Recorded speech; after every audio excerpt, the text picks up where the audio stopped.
Sophia Carter balanced a paper bag of groceries on one hip while holding her daughter Lily's small hand with the other. The 6-year-old sneakers, worn thin at the soles, slapped against the cracked pavement as they walked the 3 blocks back to their apartment. It was barely enough food for a week, but Sophia had stretched the last of her paycheck as far as she could. Life as a single mother in the city was a daily battle against exhaustion and bills. Sophia worked mornings at a cafe, afternoons cleaning offices, and evenings helping Lily with homework before collapsing into bed. Sometimes she wondered if she had any identity left beyond survival. One night, as she carried laundry up the narrow stairs of their building, her neighbor Mrs. Alvarez leaned over the railing. "Sophia," she whispered urgently. "There's a man, rich, private, who needs someone discreet to tend his injuries. He won't go to the hospital. You studied nursing once, yes?" Sophia froze. She hadn't finished her degree, but she still remembered the essentials: how to clean wounds, apply dressings, monitor for infection. Before Lily, she had dreamed of becoming a nurse.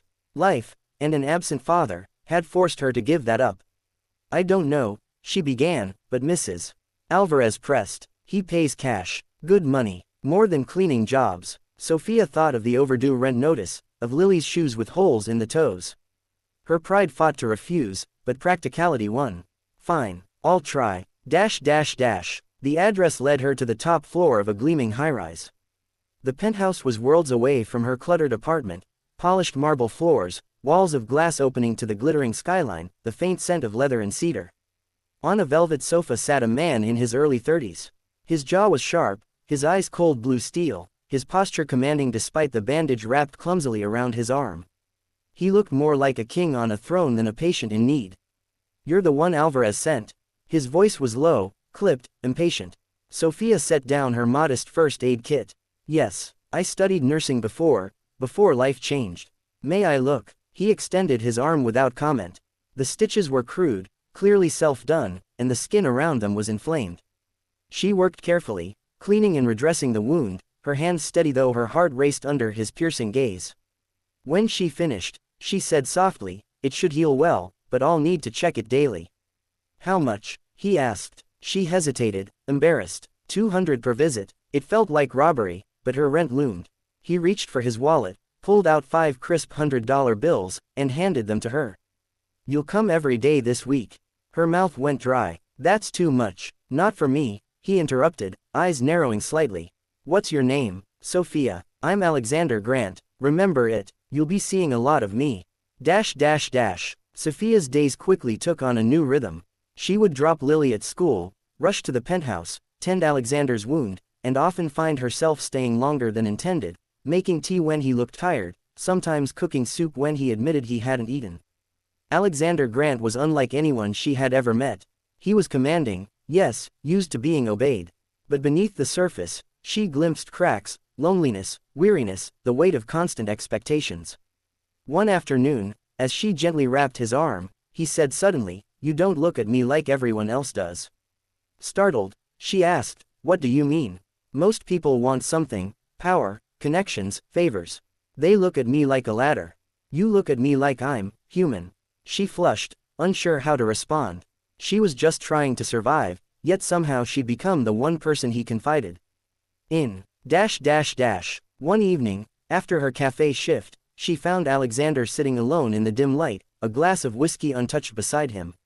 His tie was loosened, his expression unusually vulnerable. "Bad day?" she asked gently. He gave a humorless laugh. "The board thinks I'm distracted. The press calls me ruthless. Investors circle like sharks, and I'm supposed to act like I feel nothing." Sophia hesitated, then sat beside him. "Maybe you don't have to act. Maybe it's okay to feel." He turned to her sharply, searching her face as though for proof she meant it. His voice dropped. "When you're here, I don't feel like Alexander Grant, CEO. I just feel like me. And I can breathe again." Her heart clenched. She knew she should draw a line, keep things professional. But when his hand brushed hers, lingering, and his lips lowered toward hers, she didn't pull away. The kiss was hesitant at first, then urgent, full of longing neither had dared admit. When they broke apart, reality surged back, leaving Sophia breathless and conflicted. "This isn't right," she whispered. "You're a billionaire. I'm just a single mother who's stronger than anyone I know," he interrupted firmly. Don't ever diminish yourself. In the weeks that followed, Alexander's wound healed, but he insisted she keep coming. Only now, she tended not just his arm, but his solitude. He asked about Lily, and soon wanted to meet her. Against Sophia's fears, Lily adored him instantly, calling him Mr. Alex, and dragging him into games on the apartment floor. Sophia watched in wonder as the powerful CEO knelt on their worn rug, helping Lily with math homework or flipping pancakes in her tiny kitchen. It felt surreal, this man who had skyscrapers in his name, sitting barefoot at her table, laughing at Lily's jokes. But it also felt real in a way Sophia hadn't experienced in years. For the first time, she allowed herself to dream, of stability, of love, of a family where before there had been only struggle. But not everyone approved. Whispers began in Alexander's world. His board members muttered about scandal. The press caught hints of his visits to Sophia's neighborhood. Headlines speculated about the mysterious woman, distracting, the billionaire CEO. One evening, after a particularly tense day, Alexander arrived at her apartment looking stormy. The board threatened to remove me if I don't end this. End us. Sophia's chest tightened. Then maybe they're right, maybe I'm only hurting you. He seized her hands, his gaze blazing. No, don't say that. I've built empires, Sophia, but they mean nothing without someone to share them with. You and Lily, you're the first real thing in my life. Tears filled her eyes. But what if I can't fit into your world? Then I'll change my world, he said fiercely, to fit you. The weeks that followed were a storm, but Alexander did not waver. He faced down his board, ignored the tabloids, and showed up at Sophia's door night after night, as steady as the sunrise. Slowly, the world adjusted. His empire didn't crumble, and Sophia realized she was no longer on the outside looking in. She was part of it, not because of his money or status, but because he had chosen her. And she, against all odds, had chosen him. In tending his wounds, she had unknowingly healed her own, the wounds of abandonment, of struggle, of believing she was never enough. And Alexander, the billionaire who thought he needed no one, discovered the one thing he couldn't live without, the single mother who had walked into his penthouse and treated him like a man, not a title. Sophia Carter lived her life in fragments, pieces of herself scattered across endless obligations. Mornings belonged to her 6-year-old daughter Lily, afternoons to her cafe job, evenings to cleaning offices. When the day ended, her body ached, her mind spun with numbers, and her heart wrestled with guilt that Lily deserved more than hand-me-down shoes and dollar store crayons. The rent notice tacked to her fridge mocked her every time she opened it. She'd stretched her last paycheck to buy milk, cereal, and a bag of apples, but it wouldn't last the week. So when her neighbor Mrs. Alvarez mentioned an unusual opportunity, Sophia was desperate enough to listen. He's a wealthy man, Mrs. Alvarez whispered, leaning close in the dim stairwell of their building. Got injured, doesn't want hospitals, he needs someone discreet, someone who can tend wounds. You studied nursing, didn't you? Sophia froze. Years ago, before life unraveled, she had. But she'd dropped out of her program when Lily's father disappeared, leaving her with nothing but debt and a newborn. I remember some things. But why me? Because you won't sell his secrets to the tabloids, Mrs. Alvarez said simply, and because you need the money. Sophia thought of Lily's 2 small shoes, the empty fridge. Her pride bristled, but practicality won. Fine, I'll do it. The penthouse stunned her the moment she stepped inside. Floor-to-ceiling windows framed a glittering skyline, and the air smelled faintly of cedarwood and something richer, success, perhaps. On a velvet sofa sat a man who looked carved from ambition itself. His jaw was sharp, his eyes ice blue, and his posture screamed command. But the bandage wrapped haphazardly around his arm betrayed vulnerability. You're the one Alvarez sent.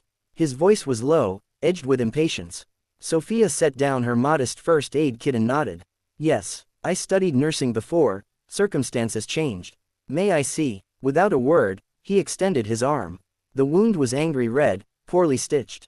She cleaned it carefully, her hand steady though her pulse raced under his gaze. When she finished, she murmured, "It'll heal better with proper care.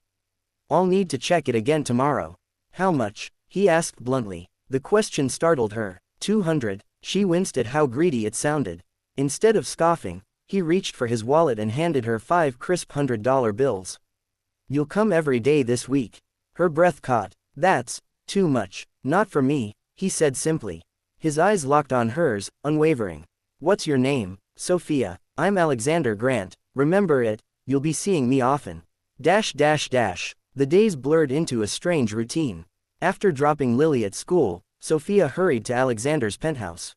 She redressed his wound, brewed tea when he looked pale, sometimes cooked soup when he admitted he hadn't eaten. Alexander fascinated her. He was cold, yes, commanding in a way that made most people shrink. But there were cracks, moments when his voice softened, when his gaze lingered as if searching for something. One evening, as she packed her kit, he spoke quietly. You don't look at me like others do. She paused. How do others look at you? Like a trophy, a ladder, a bank account. His eyes narrowed slightly. But you look at me like I'm human. Her throat tightened. She wanted to tell him she didn't have the luxury of seeing him as anything else. Her world was bills and bedtime stories, not skyscrapers and stocks. But instead she simply said, maybe that's what you are. When she left that night, her hands trembled. She reminded herself. She was only here to earn money. But deep down, a seed had been planted, dangerous and undeniable.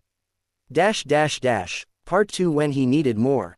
Alexander's wound healed quickly, but he insisted she keep coming. Observation, he said. Sophia suspected it was for her company. One night, she arrived to find him alone in the dimly lit living room, his tie undone, a glass of whiskey untouched on the table. For once, the man who radiated invincibility looked humanly fragile. Rough day, she asked softly. His laugh was bitter. The board thinks I'm slipping. Investors doubt me. The press calls me ruthless. And I feel like a fraud. Sophia hesitated, then sat beside him. You're allowed to feel weak. It doesn't make you less. His eyes met hers, raw and searching. You don't understand. I can't show weakness. But when you're here, I can breathe. You see me, not the billionaire, not the CEO. Just me. Her heart raced. She should draw a line. But when his hand brushed hers, lingering, and his lips lowered, she didn't pull away.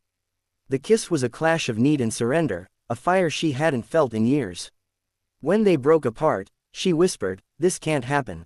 I'm just a single mother who's braver than anyone I've met, he cut in firmly. Don't belittle yourself. Soon Alexander insisted on meeting Lily. Sophia resisted at first, terrified of mixing worlds. But when he arrived at their small apartment, Lily took to him instantly, tugging him toward puzzles and nicknaming him, Mr. Alex. Sophia watched in wonder as the billionaire CEO knelt on her worn rug, laughing with Lily, flipping pancakes in her tiny kitchen. It was surreal, yet it felt more real than anything she'd known. But the outside world noticed. Rumors swirled. Headlines whispered about the CEO, entangled with a waitress single mom. His board muttered about scandal, some threatening to push him out. Panicked, Sophia tried to end it. Maybe this is hurting you. Maybe we should stop. But Alexander pulled her close, his voice fierce. No, I've spent my life building empires, but what good is it if I have no one to share them with? You and Lily, you're the first real thing I've ever had. And I won't give you up. Tears burned her eyes. For years, she had carried wounds of her own, abandonment, struggle, the quiet belief that she wasn't enough. But here was a man who saw her strength, not her lack. The weeks ahead weren't easy. Alexander faced down his board, ignored the tabloids, and stood firm. Slowly, resistance faded, the world adjusted, and Sophia realized she had changed too. She was no longer just a single mother scrambling to survive.